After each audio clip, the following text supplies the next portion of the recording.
है गाइस, आज हम बात करेंगे इंडियन कॉन्स्टिट्यूट के सोर्स के बारे में।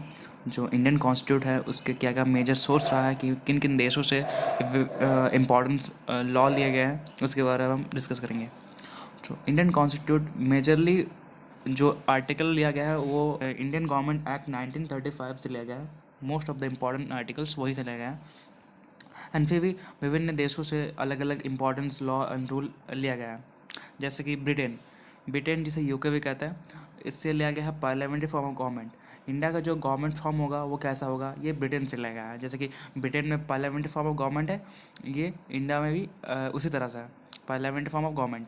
देन उसके बाद आता है कैबिनेट सिस्टम। कैबिनेट सिस्टम में ब्रिटेन से लिया गया है। उसके बाद है बाई कैमरलिज्म। बाई कैमरलिज्म का मतलब है टू हाउसेस। जो अपर हाउस होता है, लोअर हाउस होता है। अपर हाउस जिसे कहते हैं इंडिया में राज्यसभा, एंड लोअर हाउस जिसे कहते हैं इंडिया में लोकसभा। ओके। एंड देन आता है सिंगल सिटीजनशिप। यहाँ पर सिंगल सिटीजनशिप का मतलब होता है citizen of India only, not of state. अगर आपको पर्टिकुलर स्टेट का सिटीजनशिप नहीं मिलेगा, आपको पूरे कंट्री का यानी कि पूरे देश का सिटीजनशिप अकेला होगा। इसके अपोजिट आप अगर यूएसए में देखेंगे तो यूएसए में आपका सेंटर का सिटीजनशिप अलग मिलता है और स्टेट का सिटीजनशिप अलग मिलता है। उसके बाद आता है यूएसए। यूएसए यानी कि United state of America. America से लेगा आपका फंडामेंटल राइट्स। जो इंडिया का सिटीजन है उसको क्या क्या फंडामेंटल राइट दिया हुआ है, इसका जो सिस्टम है ये यूएसए से बोरो किया हुआ है। देन उसके बाद आता है process of impeachment of president. President पर जो महाभियोग लगाया जाता है, प्रेसिडेंट को हटाया जाता है, ये प्रोसेस यूएसए से लिया गया है। एंड देन उसके बाद आता है इंडिपेंडेंट जुडिशरी। जुडिशरी का मतलब होता है आपका कोर्ट जो डिसाइड करता है उसका इंडिपेंडेंट फॉर्म, ये भी यूएस से लिया गया है। And judicial review and process of removal जज and supreme court and high court. जो हाई कोर्ट और सुप्रीम कोर्ट का जज हो उसका रिमूवल प्रोसेस वो भी यूएस से लिया गया है। मतलब most of the part judiciary का ये यूएसए से लिया गया है। उसके बाद है आयरलैंड। आयरलैंड से इंपॉर्टेंट लिया गया है directive principle of state policy. Okay, जिसे डीपीएसपी कहता है। उसके बाद आता है मेथड ऑफ प्रेसिडेंट इलेक्शन। जो इंडियन प्रेसिडेंट का इलेक्शन होगा ये किस प्रोसेस से होगा, ये आयरलैंड से लिया गया है। ओके। एंड उसके बाद आता है nomination of member of Rajya Sabha. Rajya Sabha पे आप देखेंगे कि कुछ सेट नॉमिनेट होता है, कुछ इलेक्टेड होता है। दैट उसके वो जो फॉर्म होगा ये आयरलैंड से लिया गया है। एंड उसके बाद आता है कनाडा। ओके, कनाडा से लिया गया है फेडरेशन विद स्ट्रॉन्ग सेंटर। जो पावर होता है, जो स्टेट के पास पावर होगा और सेंटर के पास पावर होगा, तो सेंटर का पावर स्ट्रांग होता है और स्टेट का पावर थोड़ा कम होता है।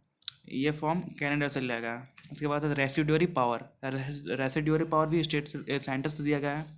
उसके बाद आता है appointment of state governor bye centre. Okay, जो स्टेट का गवर्नर होता है विभिन्न विभिन्न स्टेट का, जो इंडिया का स्टेट्स है उसके गवर्नर का जो अपॉइंटमेंट होगा ये सेंटर डिसाइड करेगा। ओके। उसके बाद आता है जर्मनी। जर्मनी से लिया गया है आपका इमरजेंसी पावर।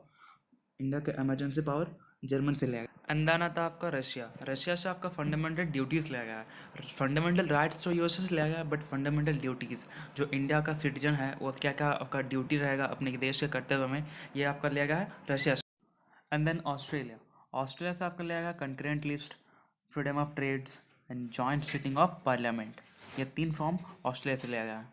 एंड देन आपका आता है साउथ अफ्रीका। साउथ अफ्रीका से मोस्ट इंपॉर्टेंट पार्ट लिया गया है अमेंडमेंट ऑफ कॉन्स्टिट्यूशन। जो इंडियन कॉन्स्टिट्यूट है उसका अमेंड किस प्रकार से होगा, इंडियन कॉन्स्टिट्यूट का जो अमेंडमेंट किस सर्कमटेंसेस में आपका अमेंड हो सकता है, ये सब प्रोसेस साउथ अफ्रीका से लिया गया है।